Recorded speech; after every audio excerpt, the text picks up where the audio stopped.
Hello everyone and welcome back to episode 2 of my Ben 10 custom series for my 1/12 scale collection. Today we have upgrade. So for this I use the McFarlane Shriek base body. This body is perfect, using the head, the hands and everything. Just needs some minor adjustments to look like this figurine that I've had since I was a kid, and many people on Instagram seem to have had, and everybody loves it when I post these things. But in order to reach the same stylized, exaggerated proportions, we need to lengthen the arms, shorten the legs, lengthen the neck, and remove the shoulder pads for the most part. So that's what this video is going to run through. First and foremost, we pop the figure apart. So this McFarlane, I didn't realize I hadn't used McFarlane before as a base body. It comes apart super easy.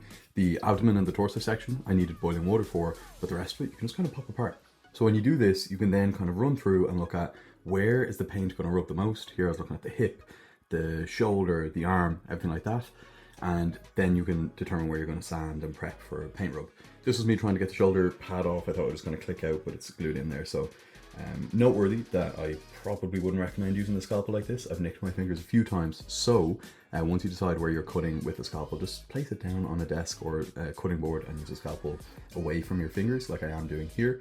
And then I just kind of shave the arm down. I'm going to be doing a lot of work taking this guy apart, cutting him open with the scalpel. So kind of worthy note that you should be cutting away from yourself, as I am doing here with the neck. So if you guys watch the diamond head video, this is going to be a typical extension that I do, where I take the two parts apart and then drill holes in between the two parts and then use cocktail sticks to connect them again, super glue them, and then fill the gap with super glue or something light and then clay around it. So here I'm just getting the length. The head is very close to being perfect, but I do want that rounded shape. So again, going through with the scalpel and cutting off, making these kind of first major adjustments with the scalpel before we go about doing anything else. Here is what it looks like once you've kind of inserted the cocktail sticks. Again, doing the same thing to the arms, shows the upper arm. If anybody is following this, just be careful because the shoulder joint goes quite far into the upper arm, as does the wrist or the elbow joint. So take that in mind and don't cut through those. I was just showing you there that I cut off the feet and stuff like that. Here are the arms put together. Love this phase, and this was it after a little bit of sculpting. So I had sculpted the neck on, sculpted the arms on, did that pretty roughly, and you can kind of do it because he is kind of this flowy, organic / technological look, so it's okay if it has some lines and stuff like that. And the legs, I smoothed them out at the bottom. I actually cut those with a soldering iron.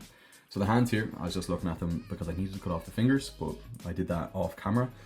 Here, and I include this for a fair bit of the video actually, is the sanding process. Just to highlight again, because I think a lot of you guys watching these are looking to replicate similar processes, and I just wanted to show you, this is sped up to, like, if I can see here, 4 times, and you could be sanding for a while. So I recommend just putting on a show you like while you're doing this, an audiobook, something you're trying to learn.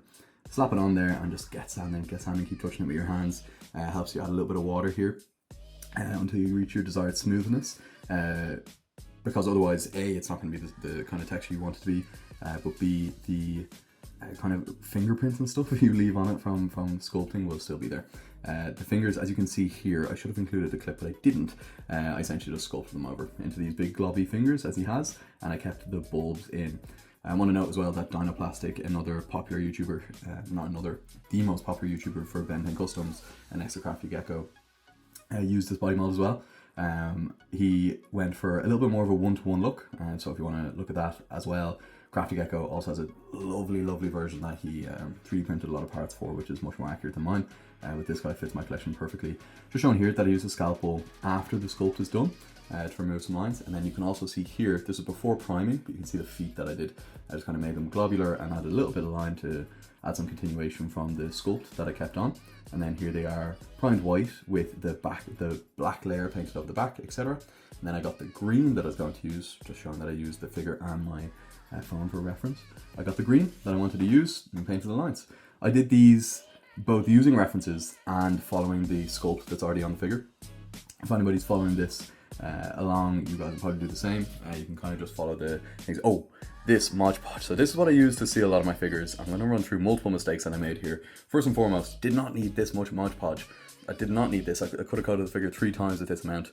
Secondly, make sure you get it back in, because the first time this happened, I put the lid back on, I couldn't get it open because it is glue as well, so just shut the lid closed.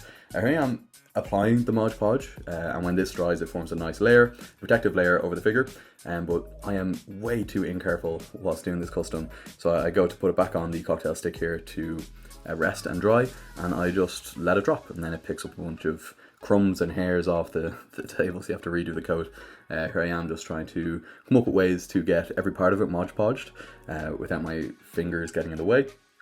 You guys can come up with creative methods to do this. I'm sure it's a little bit messy. A lot of people also use sprays, spray sealer. This is another one. I dropped the leg, and it actually took some white paint off while I was trying to Mod Podge, so you can't really see it there, but I overlaid it with some white paint.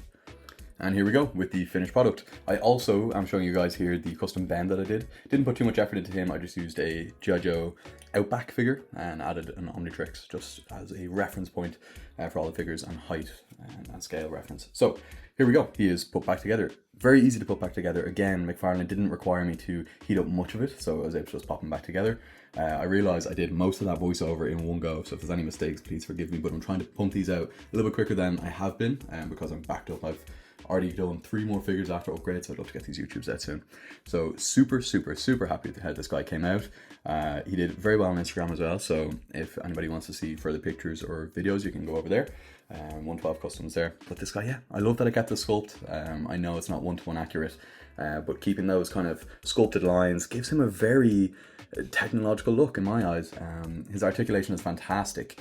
I removed the kind of butterfly cover that McFarlane uses to avoid as much scraping as may have happened.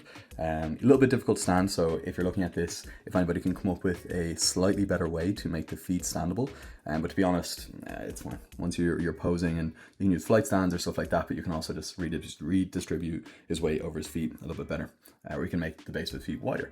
But I love how this guy poses. Really, his face, even though it's just an eye, and I didn't do an alternative head sculpt, it seems to have so much character to it. He almost looks quite cute and has so much personality. So really happy how this guy came out. You can actually see Ripjaws in the background there and Wildnut, which is actually nearly done, but I'm finished both now, so I need to catch up and post 10 videos.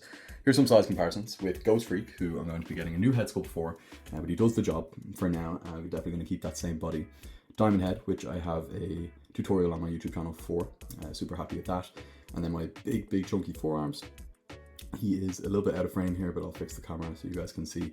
I'm really happy with the scaling here. Diamond Head I know is a little bit large, but that's how I imagine him, and that's how I remember him. I'm going to throw Ben back in here and Ghost Freak so you guys can kind of see all of them put together. But I also have, what do I have done now? Wildmont, Ripjaw's done, and moving on to Heat Blast already. So Instagram's a little bit ahead if you want to see snapshots, but I like posting these videos so you guys can follow along or even replicate and learn how I go through the processes. I'm really looking forward to moving through the original 10 pretty quickly. I'll have those done in the next month or 2. So Instagram is probably the spot to look for those, and then I'll be moving on to the rest of the Aliens from Classic and then Alien Force.